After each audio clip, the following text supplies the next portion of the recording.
Louvado seja Deus. Vamos contar estas maravilhas que o Senhor tem feito às próximas gerações. Permaneça de pé só mais um instante para lermos a palavra de Deus, que está no livro de Ruth, capítulo 1, todo esse capítulo, versículos de 1 a 22.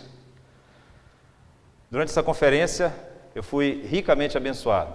Aprendi que o Deus incomparável é aquele que torna a minha família inabalável. E há algo a fazer para esse Deus, que é servir a Ele. Mas também aprendi que esse Deus que instituiu a família tem um plano para ela. E nesse plano, todos são iguais diante dele, mas têm funções diferentes. Seja qual for a formação da família. Se você está começando conosco nessa conferência agora, você que nos acompanha no canal, que bom que a gente tem um recurso que possibilita que você, durante a semana, veja essas outras duas mensagens, né? Que bom, graças a Deus por isso. Mas vamos então ler o texto que servirá de base para meditarmos acerca do tema Famílias Inabaláveis na Esperança.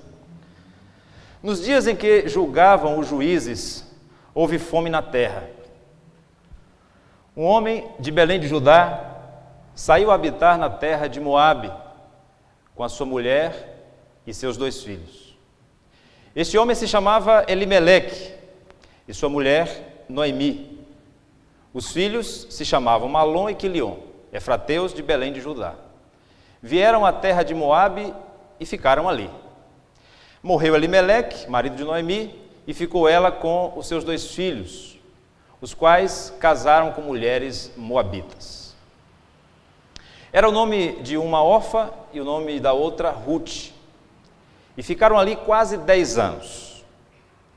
Morreram também ambos, Malom e Quilion, ficando assim a mulher desamparada de seus 2 filhos e de seu marido. Então se dispôs ela com suas noras e voltou da terra de Moabe, porquanto nesta ouviu que o Senhor se lembrara do seu povo, dando-lhe pão. Saiu, pois, ela com suas 2 noras do lugar onde estivera, e indo elas caminhando de volta para a terra de Judá, disse-lhes Noemi: Ide, voltai cada uma à casa de sua mãe, e o Senhor use convosco de benevolência, como vós usastes com os que morreram e comigo. O Senhor vos dê que sejais felizes, cada uma em casa de seu marido. E beijou-as. Elas, porém, choraram em alta voz. E lhe disseram: Não, iremos contigo ao teu povo. Porém Noemi disse: Voltai, minhas filhas, por que irias comigo? Tenho eu ainda no ventre filhos, para que vos sejam por maridos? Tornai, filhas minhas, ide-vos embora, porque sou velha demais para ter marido. Ainda quando eu dissesse, tenho esperança, ou ainda que esta noite tivesse marido e houvesse filhos, esperá-los-ias até que viessem a ser grandes? Abster-vos-ias de tomardes marido? Não, filhas minhas, porque por vossa causa a mim me amarga o ter o Senhor descarregado contra mim a sua mão. Então de novo choraram em voz alta. Orfa, com um beijo, se despediu de sua sogra, porém Ruth se apegou a ela. Disse Noemi: Eis que tua cunhada voltou ao seu povo e aos seus deuses. Também tu, volta após a tua cunhada. Disse, porém, Ruth: Não me instes para que te deixe e me obrigue a não seguir-te. Porque onde quer que fores, irei eu. Onde quer que pousares, ali pousarei eu. O teu povo será o meu povo, o teu Deus é o meu Deus. Onde quer que morreres, morrerei eu, e aí serei sepultado. Faça-me o Senhor o que bem lhe aprouver, se outra coisa que não seja a morte me separar de ti.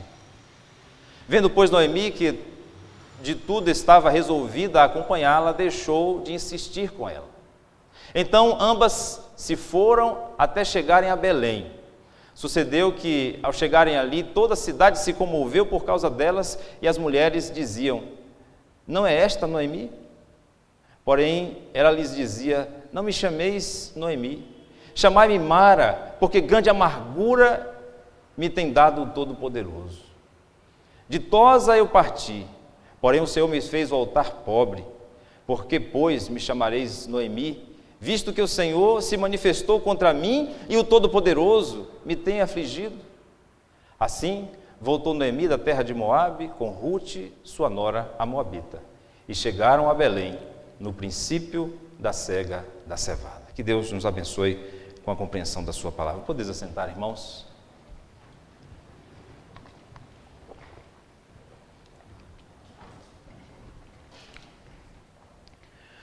O escritor inspirado logo nos situa no tempo e no espaço quando nos diz, nos dias em que julgavam os juízes. É assim que nós somos lançados para dentro dessa história belíssima das Escrituras. O que está acontecendo nesse tempo?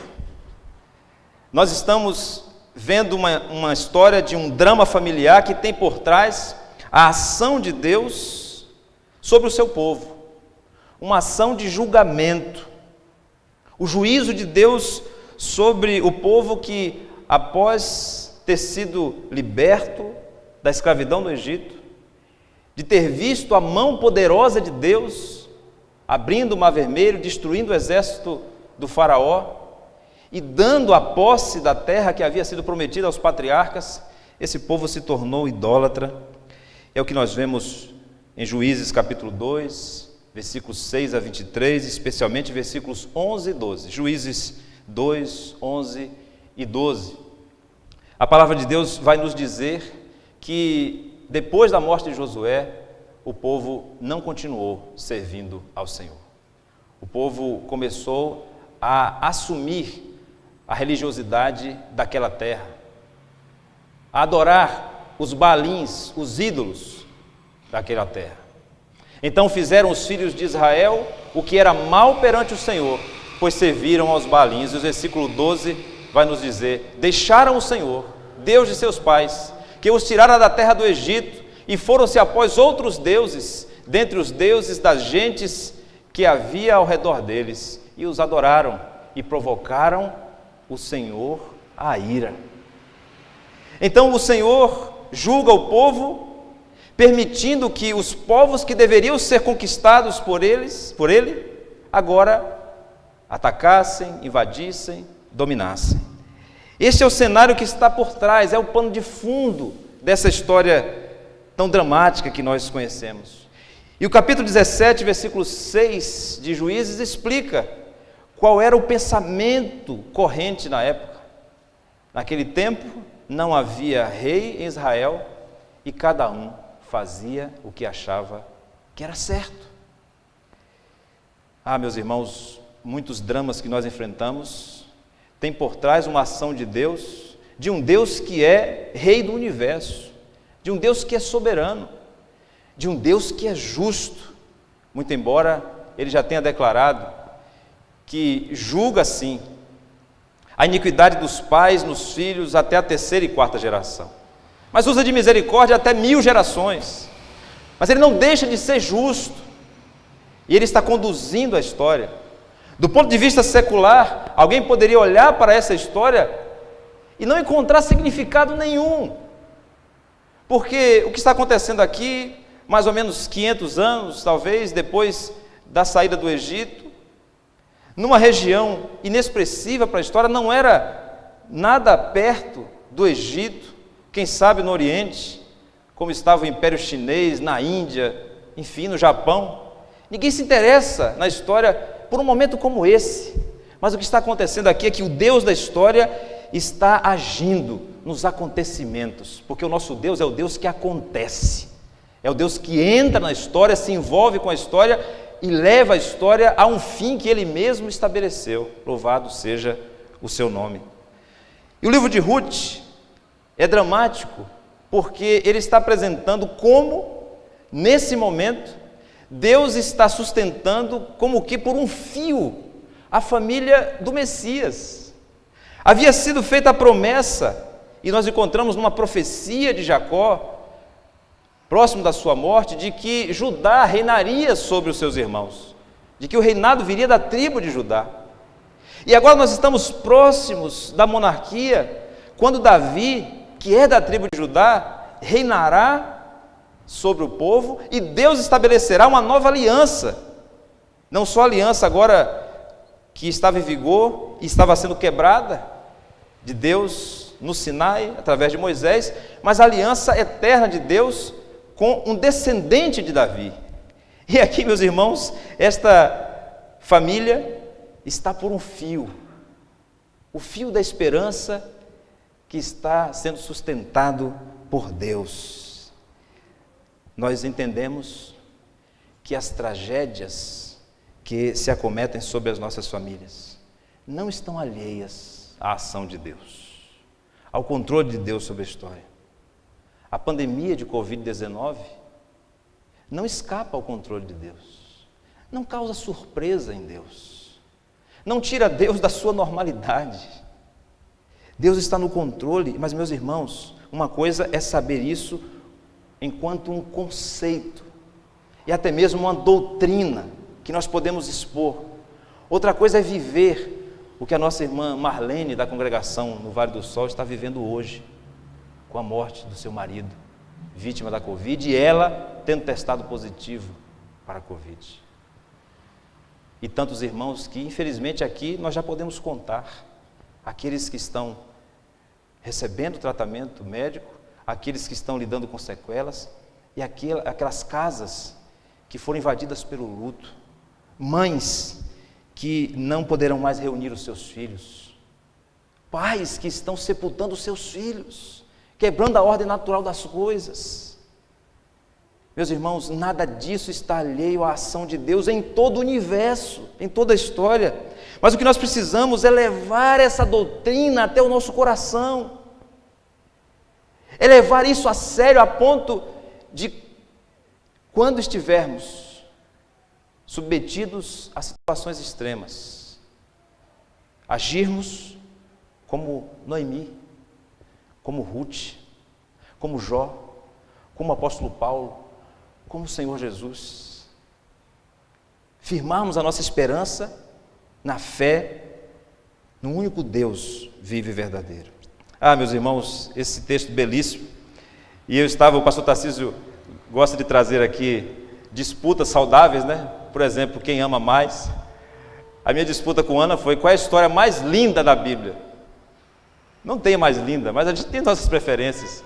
A história de José, de fato, é linda, profunda, mas eu prefiro ficar com a de Ruth, porque José pelo menos era homem, e Ruth era uma mulher, então a condição dela era muito mais vulnerável. E aqui, meus irmãos, o Espírito Santo usou o escritor desse livro, provavelmente Samuel, para nos apresentar a ação de Deus, o controle de Deus na história, através dos contrastes, através da ironia da realidade. A realidade é irônica, a realidade prega peças em nós, a realidade é contraditória, e nós precisamos sondar sempre o nosso coração, porque a realidade pode puxar o nosso tapete a qualquer momento, e a nossa fé é provada constantemente. O que é que nós temos aqui? Nós temos o autor sagrado dizendo que houve fome em Belém, mas alto lá, Belém é lugar de alimento, Belém é casa de pão, então houve fome na casa de pão, faltou pão no lugar do alimento. E o texto segue dizendo que a família de Elimeleque migrou para Moabe, mas Elimeleque quer dizer: meu Deus é meu rei.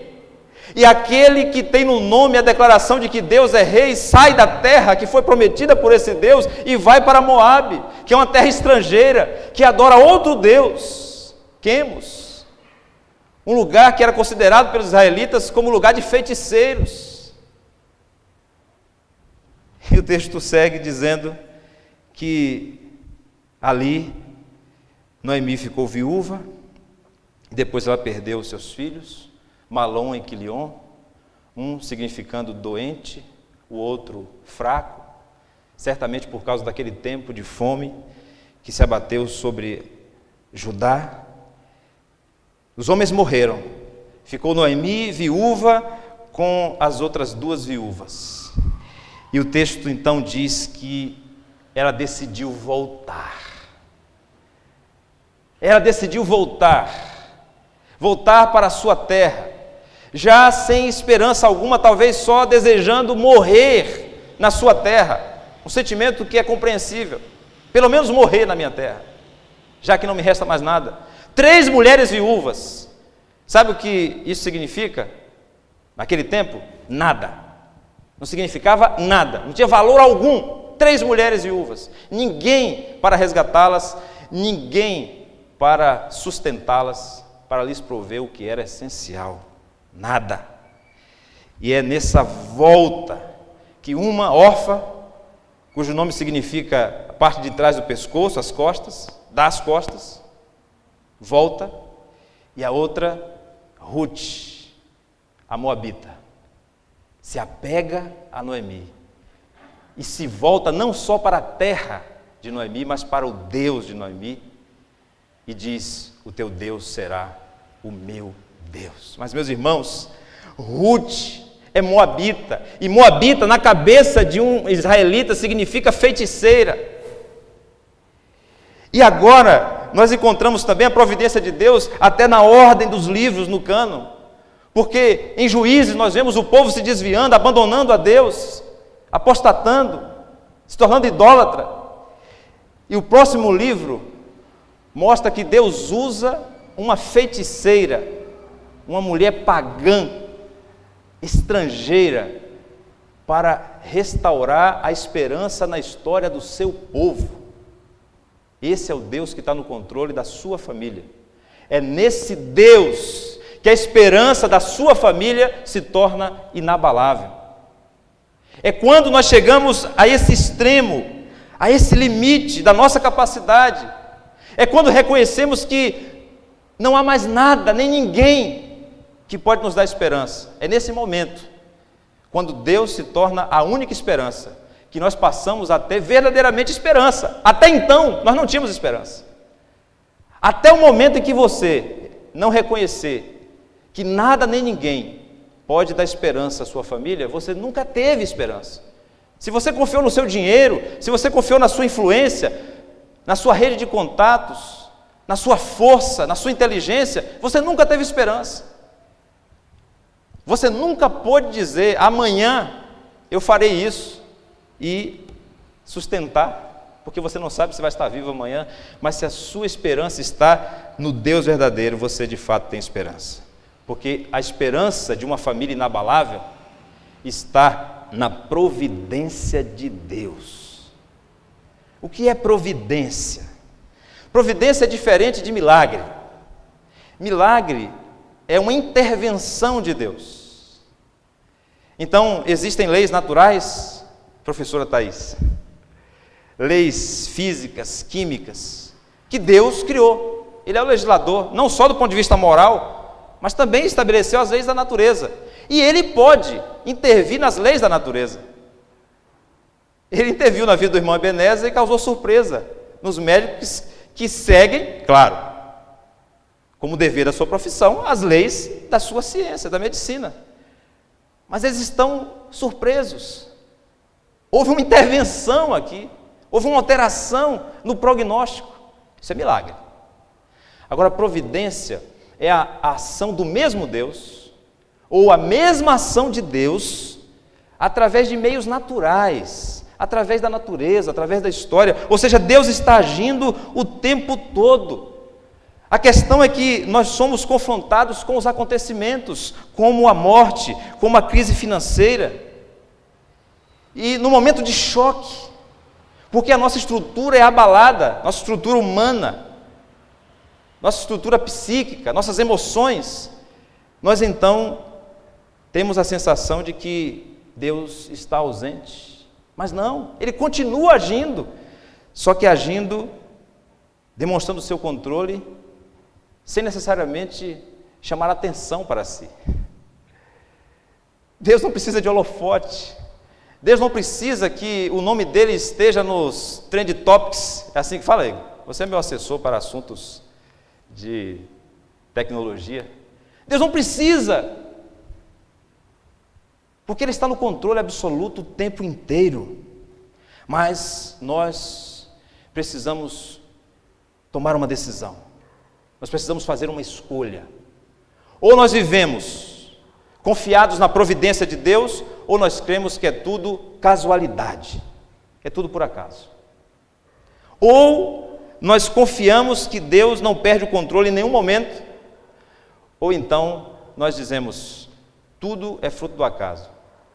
E no fundo, nós somos tentados a pensar assim, não vale a pena. Não tem como levar a sério isso. Porque no momento que eu mais precisei, aí, perdi, estou aqui só, desamparado. Aquele tempo todo de louvor, de serviço na igreja, aquela dedicação toda, valeu de quê?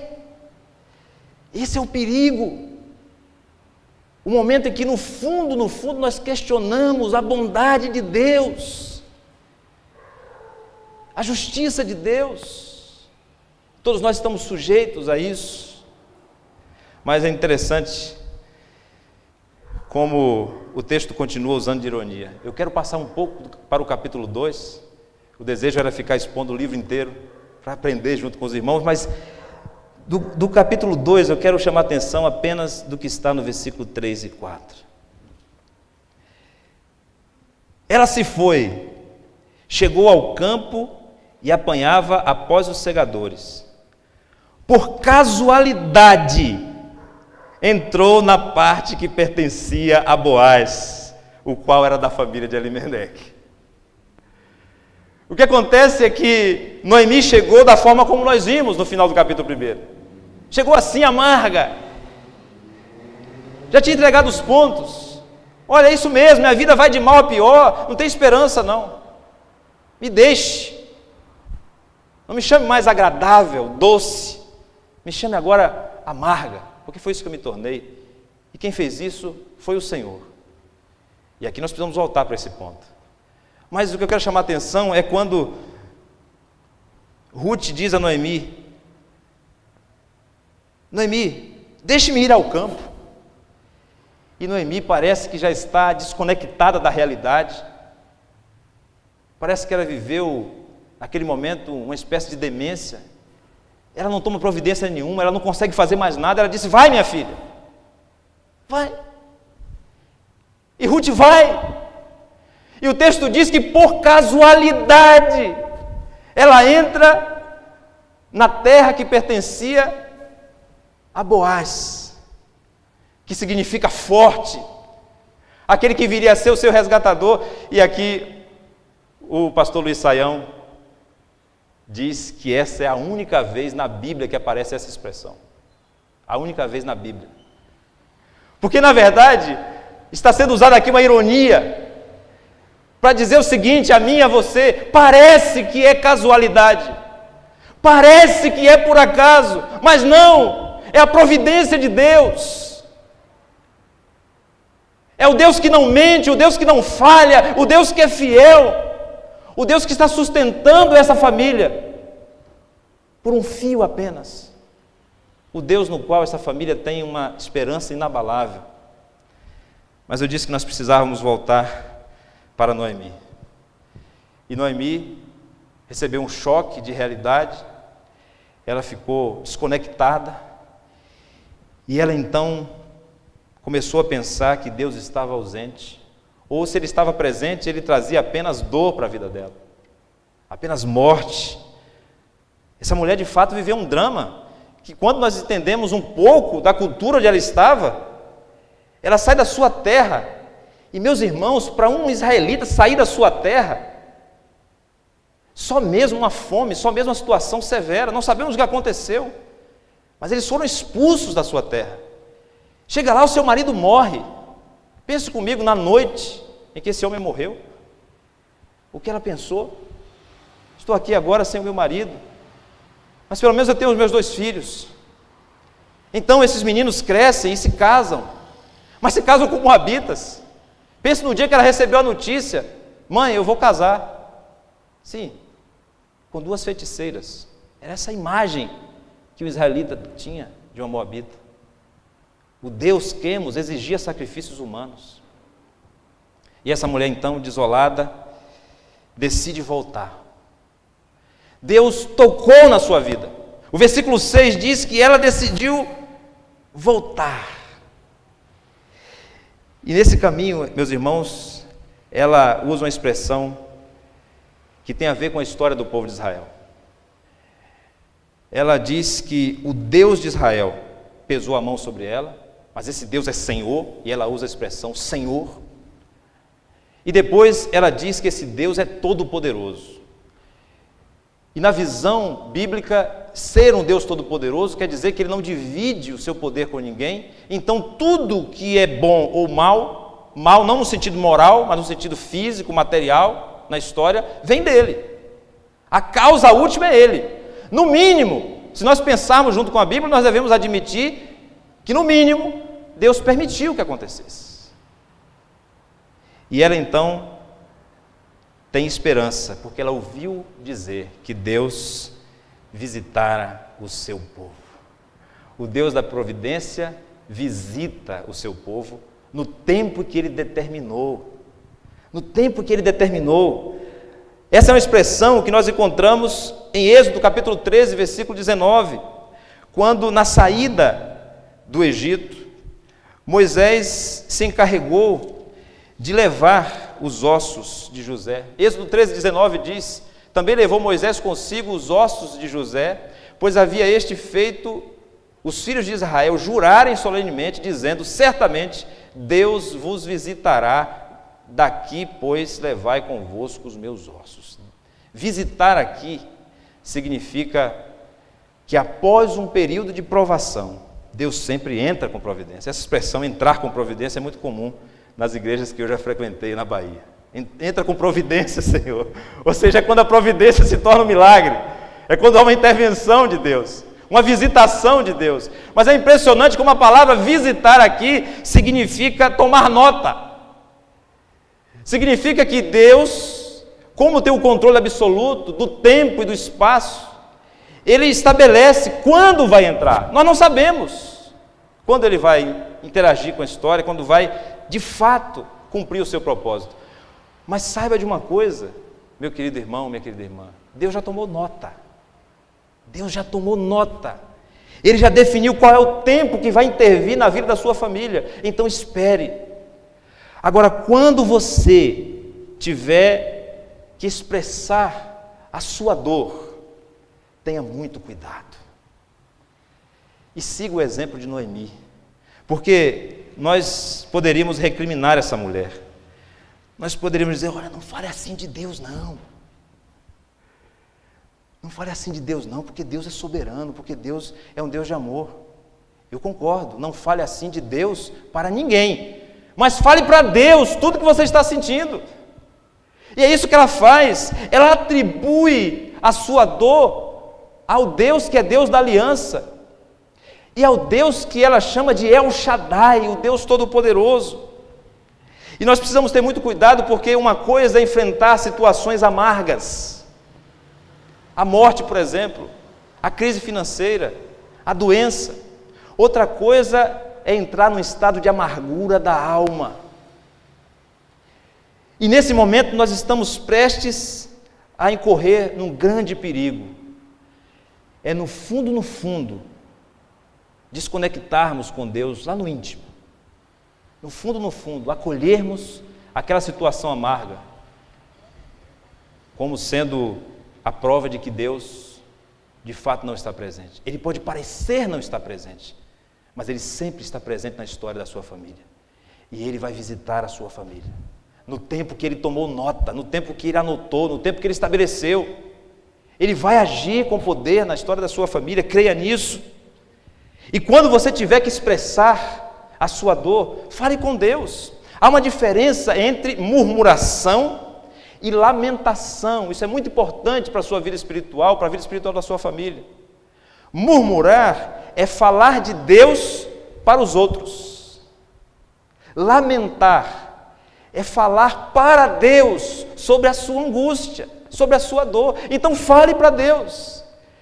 E nós precisamos, meus irmãos, quebrar um pouco essa expectativa da nossa cultura, chamada cultura ocidental, de origem grega, que diz que tudo é mais sofisticado, é mais elaborado, é mais aceitável quando é racional. Então nós precisamos agir com equilíbrio, com harmonia, não podemos nos exceder. Mas quando nós olhamos para a cultura hebraica, que é o lastro da mensagem bíblica, nós vemos que o hebreu não tem esse preceito, não. O hebreu fala para Deus, expressa a sua dor, fala da sua angústia. Lembre dos salmos de lamentação agora comigo. Lembre o salmista dizendo: Senhor, até quando? Até quando o Senhor vai permitir essa situação? Senhor, eu não dou conta, eu não tenho condição. Senhor, eu não entendo o que está acontecendo, não faz o mínimo sentido para mim. Por que o Senhor permitiu isso? Onde o Senhor quer chegar com isso? O Senhor não está vendo que o Senhor está me arrebentando todo? O Senhor está quebrando comigo? Tá bom, já chega. Então diz para Deus. Diz para Deus. Mantenha a consciência que o apóstolo Paulo manteve em 1 Coríntios, em 2 Coríntios, melhor, no capítulo 10, quando ele disse que Deus está no controle da história, da nossa vida, pessoalmente, e Ele sabe até onde nós suportamos. E Ele não vai permitir que nós soframos uma tentação, uma provação, que nós não possamos aguentar, e ainda entra com uma saída, com uma escapatória. Mas esse mesmo apóstolo Paulo, que está consciente da soberania de Deus, é o mesmo que diz: Senhor, tira de mim esse espinho na carne, tira de mim, está doendo esse espinho.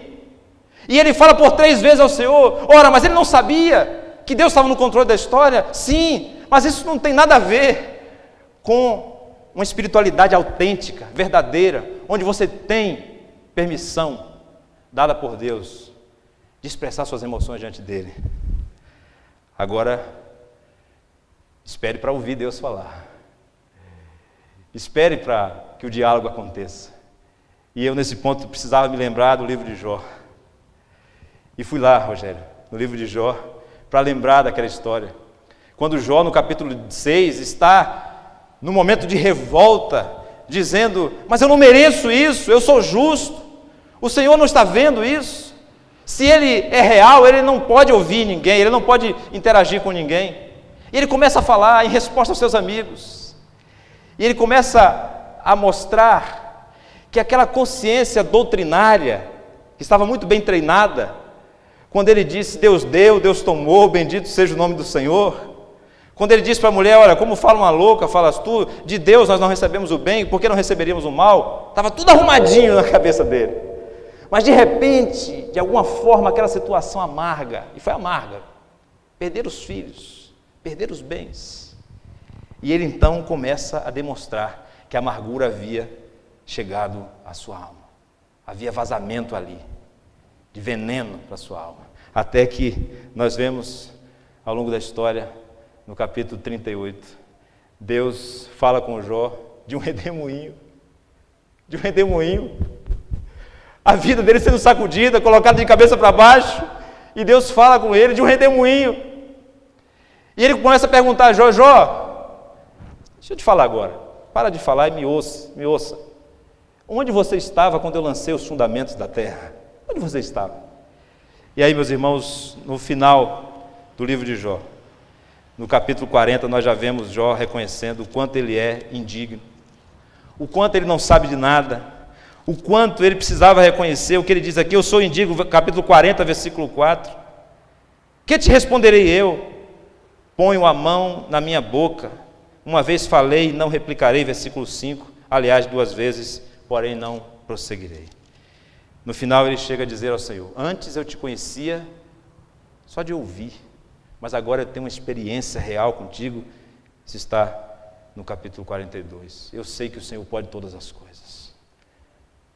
E aí Deus continua agindo na vida de Jó, porque ele precisava agir naquela alma que se mostrou amarga, e Jó precisava perdoar os seus amigos. E o texto encerra dizendo, versículo 10, capítulo 42, versículo 10, que quando o Senhor mudou a sorte de Jó foi quando ele orou pelos seus amigos. Ou seja, todos nós podemos sofrer situações amargas. Todos nós estamos sujeitos à ironia da realidade. Mas nós não podemos abrir mão de adorar o único Deus verdadeiro, que é Deus da aliança, que é Deus Todo-Poderoso. E quando estivermos na presença de Deus, devemos agir com sinceridade, mas devemos estar preparados, porque Deus vai nos levar a um extremo que seja necessário para que Ele trabalhe em nosso caráter.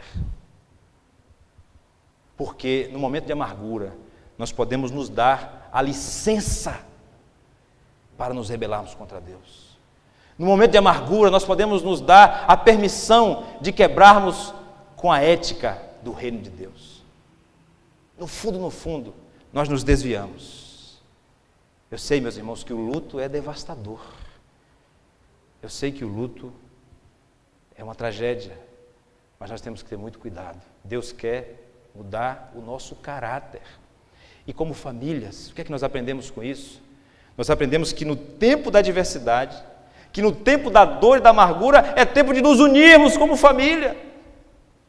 É agora que nós entramos com essa personagem fantástica que é Ruth. Nesse momento, uma moabita se apega a Noemi. No momento da dor, nossa família deve se unir. Quantas famílias são destruídas por conta do luto? Porque não conseguem dialogar, porque não conseguem se manter unidas. E agora nós vemos essa mulher, Ruth, voltando com Noemi, mas essa volta para Ruth, a palavra voltar aqui, ou o sentido dela aparece 12 vezes ao longo do primeiro capítulo. Para Ruth, esse voltar significa voltar-se para Deus, significa conversão. Então nós aprendemos que a nossa esperança está no Deus da providência, que tem o controle da história e da nossa família, mas a nossa esperança está na nossa conversão a esse Deus, no nosso relacionamento profundo com esse Deus. É tanto que ela sustenta o seu compromisso com Noemi baseado no seu relacionamento com Deus. Ela diz que o Senhor faça comigo o que quiser, se eu não me mantiver leal a você. Ou seja, a base da unidade daquela família, no momento mais terrível que ela enfrentou, estava na lealdade a Deus. E é isso que Ruth significa, amiga, leal, aquela que se compromete. O nosso compromisso com a família deve estar sustentado pelo nosso compromisso com Deus. Se você vive numa família onde só você serve a Deus, onde só você compreende o agir de Deus na história, você deve orar pela conversão, que é algo que você não pode fazer, você não pode sondar o coração de ninguém, você não pode mudar ninguém, mas você pode orar para que Deus transforme.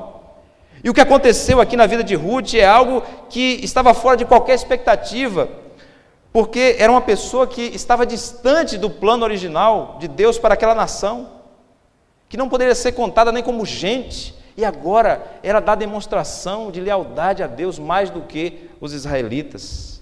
Então é possível que aconteça a conversão dos seus familiares. Nunca desista de orar pela conversão dos seus familiares.